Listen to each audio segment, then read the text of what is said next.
Morning বন্ধুরা, কেমন আছো সবাই? আশা করি সকলে ভালো আছে। আমি অনেক অনেক অনেক অনেক দিন পর একটা ভিডিও নিয়ে আসছি। তো ভাবলাম যে এটা রেসিপিটা করব, তোমাদের সাথে একটু শেয়ার করি। দেখো, এখানে 5 পিস কাতলা মাছ আছে। তো আমি আজকে মাছ ভর্তা করব। তা আমি যেভাবে করি একদম সিম্পলভাবে সেটাই তোমাদের সাথে শেয়ার করব। তো তোমরা তো জানো, যারা যারা ভিডিও করো, যে একা হাতে করা যায় না। তো এখানে পেঁয়াজ কুচি নিয়েছি। এখানে একা হাতে বলতে ক্যামেরা একা হাতে ধরে, একটা হাতে ধরে তারপরে করা অসম্ভব হয়ে যায়। তাও আমি নিয়েছি 2টো কাঁচা লঙ্কা, এখানে রসুন কুচি আছে, আর বাকি মশলা তোমাদেরকে আমি পরে দেখাবো যখন রান্না করবো। তো চলো মাছগুলো সব ভিডিও দেখো। এখানে জল গরম বসিয়েছি, আগে মাছগুলোকে আমি সেদ্ধ করে নেব।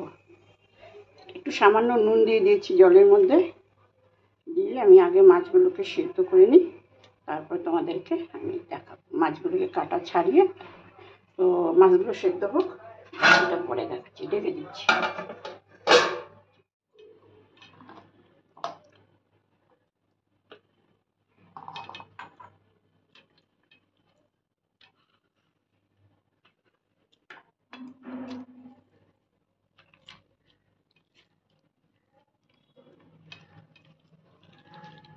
মাছগুলোকে সেদ্ধ করে নিয়েছি। ফিশ ভর্তা করব, কাতলা মাছ। তো কাঁটাগুলো ছাড়িয়ে নিব এখন, তারপরে ফিশ ভর্তা করব। দেখো, এখানে 6 পিস মাছ নিয়েছি।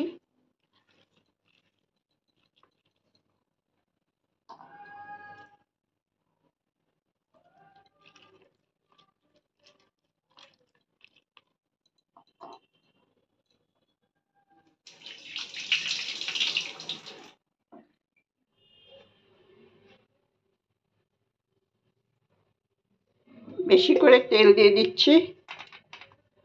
তেল গরম হওয়ার পরে রসুন কুচি দিয়ে দিচ্ছি।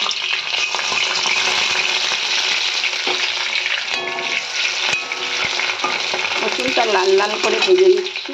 রসুনটা ভাজা হয়ে গেছে, এখন এর মধ্যে দিয়ে দিব পেঁয়াজ কুচি। করে পেঁয়াজ কুচি দিয়ে দিচ্ছি, ভালো করে দিয়ে দিচ্ছি, ভালো করে লাল করে ভাজবো। এর মধ্যে দিয়ে দিচ্ছি পরিমাণ মতো নুন,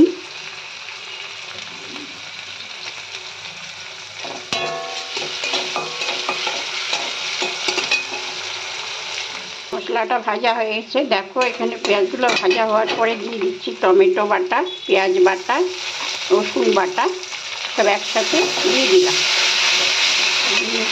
এর মধ্যে দিয়ে দিব হলুদ পরিমাণ মতন, লঙ্কার গুঁড়ো, ঝাল লঙ্কার গুঁড়ো, ঝাল অনুযায়ী মশলাটা কষিয়ে নেব।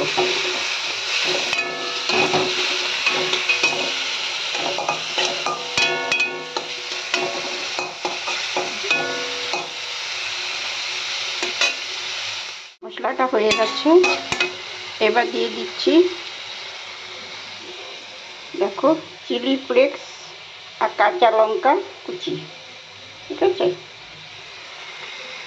দিয়ে দিলাম। ভালো করে নাড়িয়ে কষিয়ে নিচ্ছি মশলাটাকে। এইবার মশলাটা হয়ে গেছে, এবার দিয়ে দিচ্ছি কাটা ছাড়ানো মাছগুলো সেদ্ধ করে রেখেছিলাম। দেখো, কাটা ছাড়িয়ে ভালো করে এবার পেস্ট করে নিচ্ছি। এবার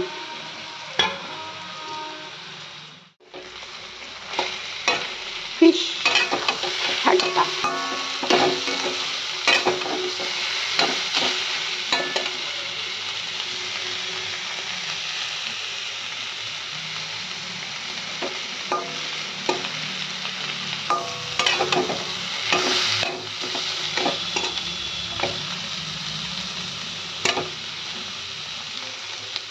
দেখো, এবার ভালো করে মিশিয়ে নিচ্ছি। ভর্তা একটু বেশি করে তেল দিতে হবে বন্ধুরা। তোমরা জানো, এক হাতে ক্যামেরা ধরে অসম্ভব ব্যাপার হয়ে যায় রান্না করা। আমার এটা হয়ে গেছে, আর একটু কষিয়ে নামিয়ে দেবো, হয়ে গেল। এখন একটু কাঁচা তেল দিয়ে দিচ্ছি, ভালো করে কাঁচা তেল।